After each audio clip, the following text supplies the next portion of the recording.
You are strong, you are powerful, you are beautiful, you have so many other great attributes.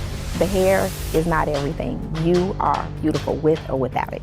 Honestly, I walk in a room and you can't tell me I don't own it. The hair is not everything. The most challenging aspect has been staying warm. I am always cold. When you are in a position where you don't really have a choice and you have to accept who you are, you have to adjust.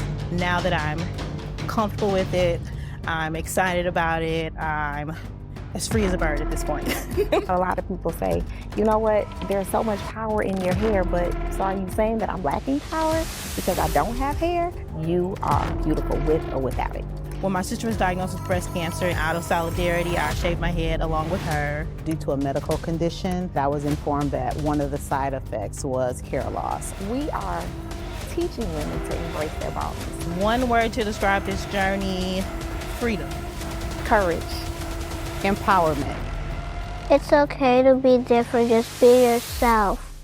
Your favorite cousin, 5-time Emmy Award winner, give it up for Miss Tashara Parker!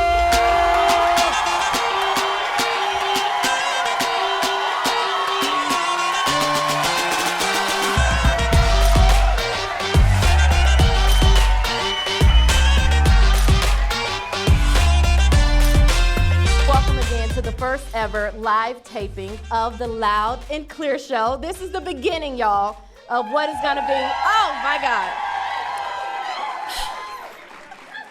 I really gotta take in all the energy because it took a lot for us to get here and we made this happen. And thanks to all of you, we did no promotions, none of that. All we did is reach out to a few people and say, this is the type of show that we're trying to put on. So please give yourselves again another round of applause.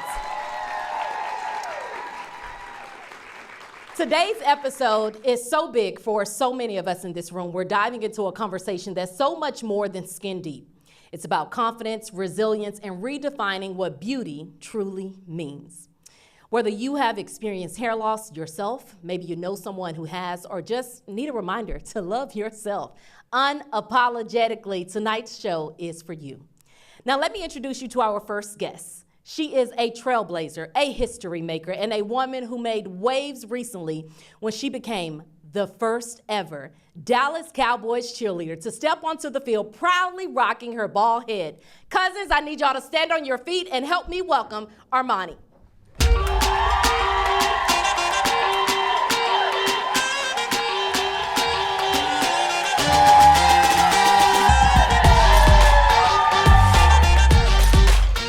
How you feeling? I'm good. How are you? I am so good. Thank you so much for being here. Look, it was some work to get Armani here, okay? Okay, we had to make some things happen. I'm so thankful for you and I'm so grateful for you. I know this has been kind of a whirlwind for you, right? Yes, it has. So how many weeks has it been since you debuted with the Dallas Cowboys rocking your bald head? Yeah, it's been, I'd say about 4 weeks. That's 4 or 5 it? weeks now, yeah. Have y'all seen the video? Yeah. What made you get the confidence, really, to step out and say, you know what, I'm gonna do this and I'm gonna do this today with your girls by your side? I think just going throughout the process of getting to know myself without my hair, and having that support system through my family, my friends, and my teammates, and always having this little voice in my head saying that I wanted to do more and spread more awareness with alopecia. And I have this big, beautiful platform of being a Dallas Cowboys cheerleader. And, you know, the moment was, it just came at the perfect time. And it was time. You see this audience full of people here to support not only the show, but definitely to support you and what you've done. What would be your message to all of the folks here in the audience? Well, first of all, I hope you all are so proud of me, just because I really just wanted to take a stand for not only myself, but all of you. I wanted everyone to know that alopecia is beautiful, no matter if you only have a bald spot or if you don't have any hair on your head. And I just want everyone to be able to live in their truth. Do you feel like you ever faced any pushback when it was time to, I call it debut, right? We don't say debut. Did you feel like you faced any pushback? If so, maybe not necessarily from the folks who were around you, because clearly they were, ramping you up and kind of egging you on to go ahead and make it happen. But, anyone else was like, do you really want to do this? Did you face any pushback at all? I was grateful enough to not face any type of Beautiful. pushback. I had an amazing support system. They've been my rock throughout this entire process. It was mostly just me. Like, Yeah. am I actually really ready to do this? Am I actually ready to debut this beautiful head of mine in front of the entire world? I'm glad you said it was mostly just you, and you said, are you ready right now? I talked to a young lady earlier. Her name is Alexis, and one of the things that she said as far as feedback to individuals rocking their bald head, she said, I'm always going to tell people, take it at your own pace. Whatever that pace looks like for you, take it at your own pace and do that always. What do you think was the most surprising response that you received after all this went down? The number one response that I have gotten from every single page, news article, is that I have a beautifully shaped head. Yes, you do. I absolutely love it. So what else?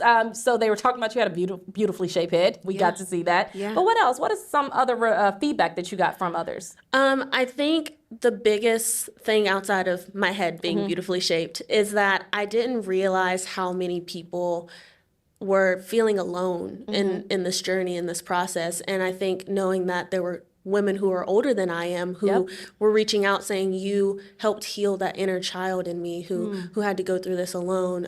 That was something that was very surprising for me, because I grew up with a family who was very supportive and just by my side every single step of the way. So I think that it was beautiful that, we have people that we can look up to, young and old, that are going through this and getting a chance to see a different version of them. What was it like for you, though, growing up? Did you feel different? Did your parents make sure that you did not feel different? What was it like for you growing up? Well, my dad actually has alopecia as well. So I grew up in a household where it kind of didn't really matter that I didn't have hair or, had bald spots or anything like that, because he was so comfortable with who he was. And he was a big part of my journey of getting a chance to know myself without any hair. And my mom, she was my rock throughout the process, because, even though my dad had alopecia, he doesn't understand the ins and outs of what it means to be a woman losing their hair. So just leaning on my mom in those times, she was very helpful. She took me to every doctor's appointment, helped me with different hairstyles. She was just my rock. And, my younger brothers, they're goofy, and they would help me laugh in situations when I would not be feeling my best. So just all around a very supportive family, and I'm very grateful for them. What about people around you, like other kids and, friends that you would make at school? What was that like for you? So when I was growing up, there was a lot of, conversations about if you didn't have enough hair, like you were this, or if you couldn't grow your hair, you were that. So I kind of kept it to myself, because I didn't want to be known as someone who, quote unquote, couldn't grow their hair. And it was nothing that I could ever do about it. It's just how I was born.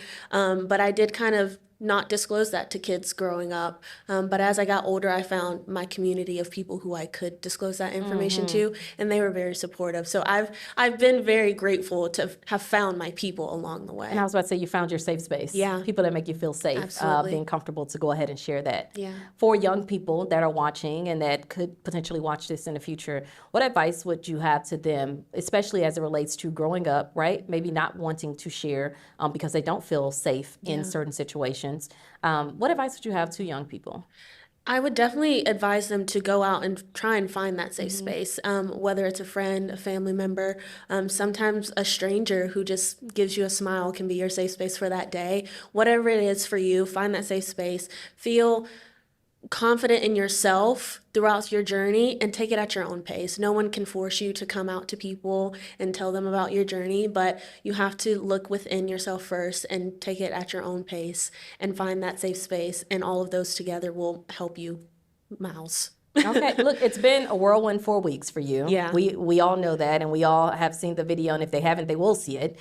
But What is next on your mission? You said you always wanted to do something more to support and help others through your story. Yeah. So what's next on your mission? I'm diving head in, and I'm trying to do all the things that are coming at me. I'm pairing with the National Alopecia Areata Foundation. Wow. I know they have a conference coming up soon, so hopefully I'll be able to be in attendance there. Hopefully trying to start my own organization soon. So just trying to have my hand in a lot of things and just really help the community and, the younger generation so that they have a good role model to look up to. Yeah, and you do have a lot of support in this room. I can promise you that, and a lot of people who will be willing to be a part of whatever organization you end up starting here. So you mentioned young girls and trying to inspire them and make sure that they can own their story at their own pace. Yeah. We do have a young girl here who has been following your journey, who saw your video. She had no idea that she was going to meet you today. She is backstage. Okay. And so she's going to come out. Okay. If we can bring Miss Kennedy and her mom, Dion, out. There they are.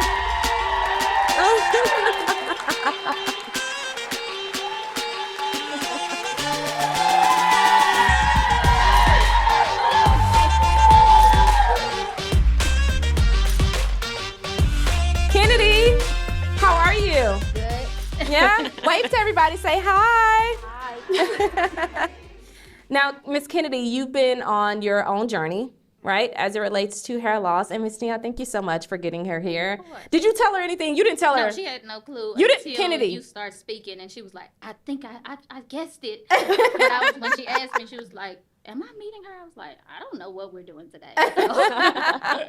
Well, Kennedy, thank you so much for being here. And I was telling Armani that we were going to ask if she can give you some words of advice as she has been on her own journey. So what words of advice do you have for Miss Kennedy?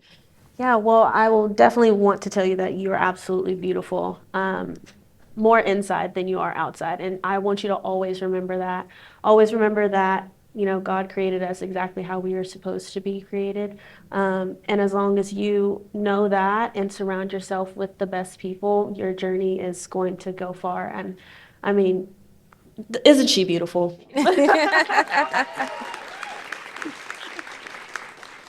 Kennedy, did you have anything that you wanted to ask Armani? I know that you saw her video, right? What did you feel when you saw that video when she came out with her hair?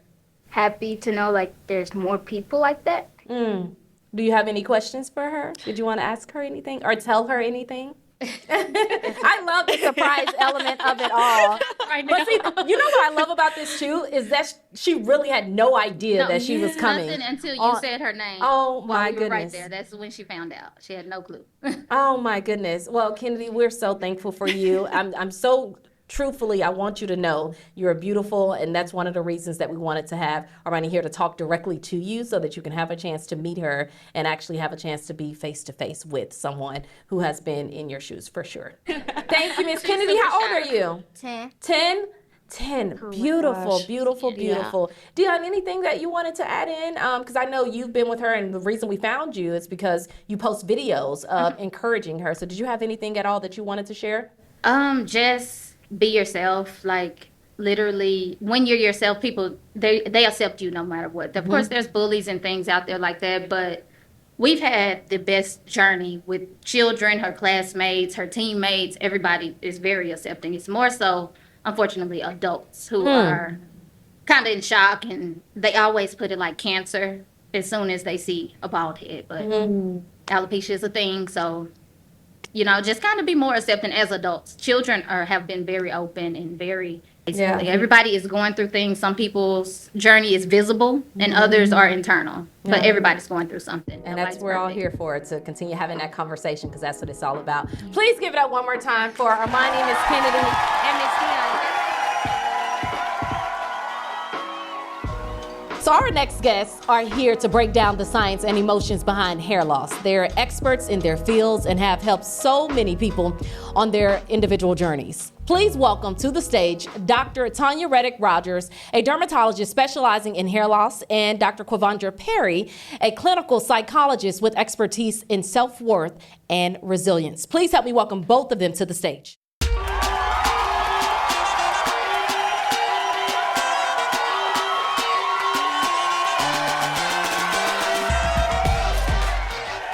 Ladies, thank you so much for being here. We're going to dive right into the conversation. Dr. Rogers, I do want to start with you. First, can you tell us what are some of the most common causes of hair loss in women and in girls? So as we've kind of already brought up a little bit today, alopecia areata, which is an autoimmune type of hair loss where your immune system sort of works against your own hair follicles, causing the hair to fall out. I also see a fair amount of stress-related hair loss. We call that one telogen effluvium. It's really when anything is off balance in the body. It could be emotional stress. It can be physical stress, not intaking enough calories. It could be having a thyroid disorder. Just anything that throws the body off of its normal balance can cause hair to shed significantly. I also see a lot of hair loss that is inflammatory in nature. Sometimes from things that we do to groom our hair.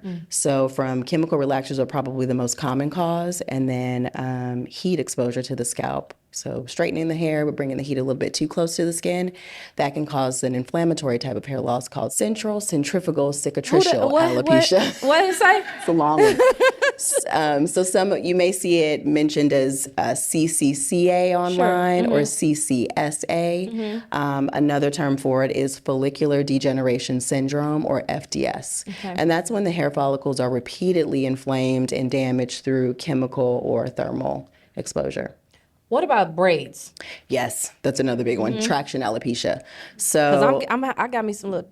Now it's covered today, but yeah, it's doing. I It's think doing we a all little do. something. I think okay. all of us All right. do. Okay.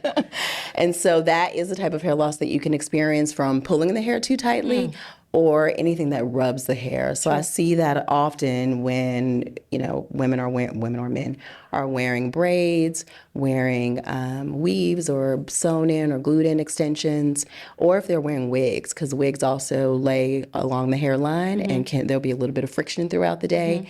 And that pressure and friction can take out the hair along the hairline. Okay. I do want to bring you in, Dr. Perry, because we all know that there's an emotional take that this can take on each of us, right? So I do want to ask you, hair loss, it can deeply affect someone's identity. How do you help people rebuild their confidence even in having those types of conversations? Oh, one of the things that I mostly like to start with is let's get to the root, because I believe if your internal mirror is broken, then what you're going to see in the external mirror is going to always be flawed. So I'm starting from the root and finding out, what did you learn very early about beauty? What did you learn about hair? What did you learn about, short hair or sexuality and different things like that? Because I am a Christian psychologist, a lot of the women that I see and men that I see, their faith is important to them. So I'm also trying to figure out, do you think that God's view of you is also flawed? So I'm really starting to dismantle some of those broken messages that can actually keep a person's self-confidence down. What are some of the first steps you take to kind of have those conversations, right? Or is there something you notice in individuals, right, when they're going through something that's considered a challenge when it comes to identity? I think one of the main things that I notice is that we can accidentally take our pain to suffering, because not only are we having the emotional impact, but then we're also judging ourselves for having the emotions. And so what I first want to do is just normalize, especially when it comes to hair loss, that you being concerned about your hair does not mean that you have a problem with vanity. This is important, and it's part of your identity. So just starting with the normalization. Dr. Rogers, are there misconceptions about hair loss that you see in your practice? One thing that that a lot of patients will ask me when they come in, and they know they're suffering from hair loss, that is the reason for their visit, and they'll say, do I have alopecia? Oh no, I was afraid I had alopecia. And so I think sometimes the terminology can be confusing. Sure. Alopecia areata, which is the type of alopecia we've discussed the most so far today, is different than other types of alopecia. But hair loss means alopecia means hair loss. They're all types of alopecia. So I think there's some confusion about the types. I think one thing that I see in my practice that disheartens me the most is protective hairstyles. So, you think of a protective hairstyle as something that's going to protect your scalp or protect your hair follicle and save it from damage or from loss. And a lot of times, all of that protective styling those things that we do, they actually are the cause of the hair loss. They're not so protective? They're not so protective. Okay. So, I always tell patients that when it comes to styling, do it in moderation. I can't tell you how many women I see who they're so heartbroken when they come in and they feel like they've done all the right things. Yeah. I've gone to my stylist every week or every other week. I've spent all of this money getting these things done to my hair. And oh no, you're telling me this is why I've lost my hair from doing these things. And so moderation is important. You know, we're talking about, you know, waking up and feeling comfortable in the skin that God put us in. So the closest that we can keep our styling to natural, and the more often we can keep our styling to natural the way we wake up in the morning, the better off it really is for our hair. Okay, now I know a lot of folks in the audience know how I feel about us trying to keep it as natural as possible. So 100% agree with you there. But, you know, sometimes we styling every couple of weeks. And so in certain situations, that's not the best. It's just like eating. So if you want to wear a wig, we like to switch it up too. As Black women, we like to switch it up. So just like we do with food, you need to switch it up. You can't eat potato chips every day. You cannot have a long, luxurious Beyonce weave in every day. You can't. You'll be bald. So you switch it up. You wear a wig sometimes. You wear a weave for vacations or for special occasions. And then the rest of the time, you just do you. Okay. All right. Good stuff. Dr. Perry, some emotional signs when someone comes to you when it comes to hair loss. What are some signs that you'll note that it's impacting someone's mental health? Sure. One of the things I'm looking for is anxiety. So it's normal to have some fear, but if it's starting to impact your functioning to where you can't participate in social activities without being preoccupied with how you look, you might start overanalyzing compliments, different things like that. You may avoid wanting to take family pictures or pictures with friends, things like that. So I'm looking for a lot of high anxiety. There's also the other side of that, which could be loneliness, isolation, some depression, something else that's not directly tied to emotions, but it could, is the financial impact. So starting to feel really hopeless because of all the money that's been spent on different products and things. Another thing that I'm also looking at is just kind of feeling hopeless and helpless, and also impatient with the hair journey. So I'm starting to feel like, okay, well, is it fair that you are not really giving your hair enough time to grow or giving your products enough time to work before you're starting to just give up and just abort the whole process? So there's a lot of different things. On the more extreme end of things, there's sometimes something called body dysmorphic disorder. And so that is an extreme preoccupation with perceived flaws about the body that are actually negatively impacting the functioning. Sometimes even when we feel like we can't control one area of our lives, we may overcompensate and try to control another area. So then you might start seeing some eating disorders or some substance use showing up, different things like that. You mentioned products and things like that, but I know for some individuals that's not an option, right? Products. However, I do want to talk about what treatments are out there that are available as it relates to hair loss, maybe some that you're using in your practice as well.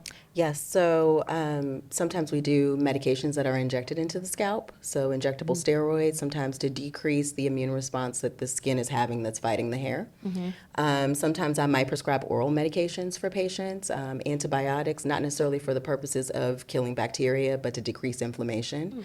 For alopecia areata, namely, we've had like some great advances in the past couple of years where we can prescribe oral medications, pills that patients can take to decrease that immune activity in the scalp and help them grow their hair back. How do you, in your practice, right, if you have someone coming in, how do you deal with the emotional signs that maybe you see in your practice, since you're more on the clinical side of it from a standpoint of treatment, I should say, excuse me? So I do think that giving reasonable expectations is important. The last thing you want to do is put someone through months and months of injections or medications, and then they look the same when it's all done. So if a patient comes in and they don't look like there's a really great opportunity to grow enough hair back that they're going to feel comfortable or feel like that treatment journey was worth it, I tell them that up front. And I do it with, love and compassion and a box of tissues, but at least they know I'm not going to like send them on a runaround that, has no end. And then I think also too, reminding people of the fact that beauty is not all external. There are things that we can do sometimes to camouflage in situations where camouflaging is important to that person, like a prosthetic wig or a hairpiece. Sometimes I'll direct them to hairstylists who specialize in patients who have significant hair loss and styling the hair in ways that it would camouflage the loss. But then I think above all is just, you are still awesome. You are still beautiful. You you still have your career, you have your family, you have all of the other things that, yes, hair is important, but sometimes those things are, important too. Yeah, I do want to ask, because we have a lot of women who don't have to deal with any of this at all from a standpoint of confidence. Do we have a lot of confidence in the audience? Yes, absolutely.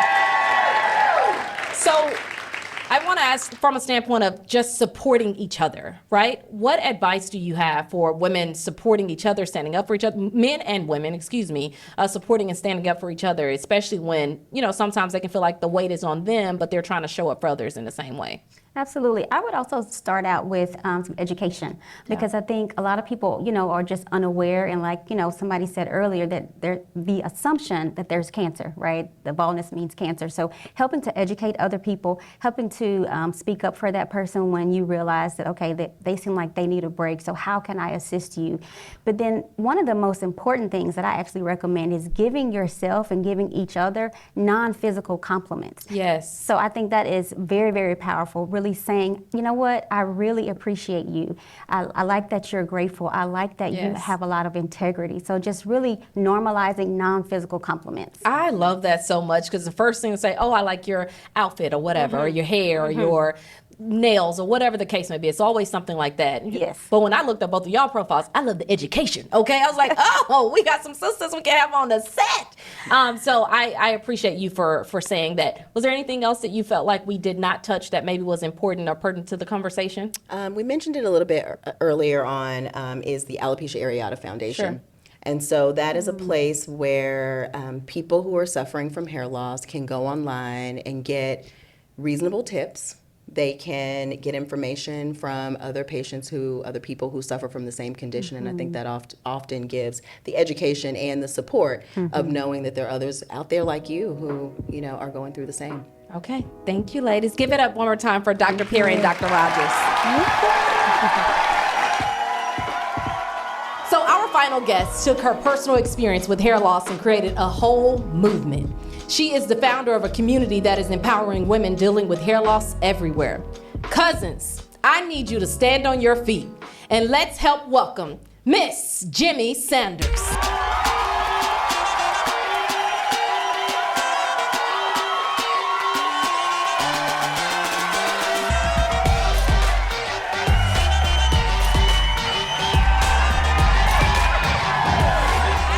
Since I missed the little dance. Since I missed the leg. You missed the little dance. Isn't Jimmy beautiful, y'all? Thank you, guys. Thank you. We are so happy to have you. Oh, thank you. Thank you so much. Tell folks who don't know the name of the community and what it's all about. All right. Bold, bald, and beautiful for alopecia areata awareness. What inspired you to start your community? Well, I being a lovely 52 now. Come on, beautiful. 38 years it took me to reveal my head from an excerpt that a friend wrote in his book to our little tribe that we had. And my birthday came along and it was just time. And I went and I got a full head henna and I stepped out for the very first time ever as a bald beauty. Wow. How did that feel for you when you did it? It was literally liberating, because I've been listening to everyone, and it seems like they've been partially telling my story because of my industry, et cetera. But listen, it was just that time to get from up under it all, right? I'm sitting and I'm encouraging and I'm beautifying the community every single day. That's, the ministry that I was brought to. Right? And yet here I was under the hair, under the wig. And I wasn't afraid. It was just time.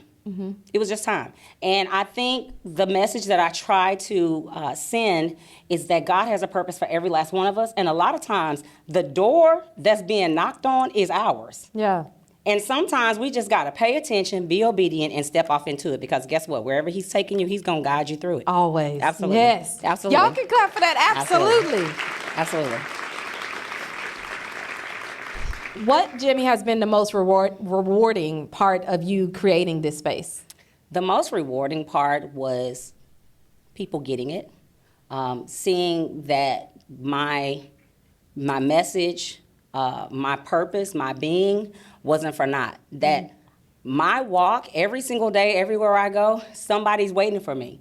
There is a story to be told. Somebody will come to me and say, oh my gosh, if I had, that courage, or if my head was like yours, or, oh my gosh, you just gave me the courage to step out, And so if I've done absolutely nothing in my life, I hope that somebody who is ashamed of who they are and who God created them to be, that I help them step across the line. Absolutely. Can you share a story of someone whose life has been transformed by joining your community? Wow, don't be mad. It's not just one.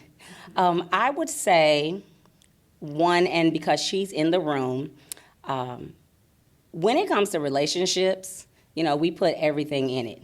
We want to put our best foot forward. We feel like we're very vulnerable. We've left everything on the table. But when you're that particular woman, that the person that you feel God has chosen you to be with, and you can't share everything, he doesn't know why you're taking the extra few minutes in the bathroom, all those types of things. And to see that relationship unfold, to see that wonderful spirit, that smile, that person really step out on faith. Trust themselves, trust the journey that God placed, in their lap. And regardless to what the other people around them feel, she's whole. She's whole. And now she can be who she's supposed to be, no facades. And she's got more energy. She's got more confidence, more self-esteem, no matter what. Walk in the room and stop the thing, okay? Yeah. Stop the thing. That's what being loud is all about, okay? Absolutely. Walk in the room and stop the whole place. Absolutely. Yes. I don't know who the individual is, and She knows. They do not have to stand if they don't want to, but let's give a round of applause so they know that we all support them too.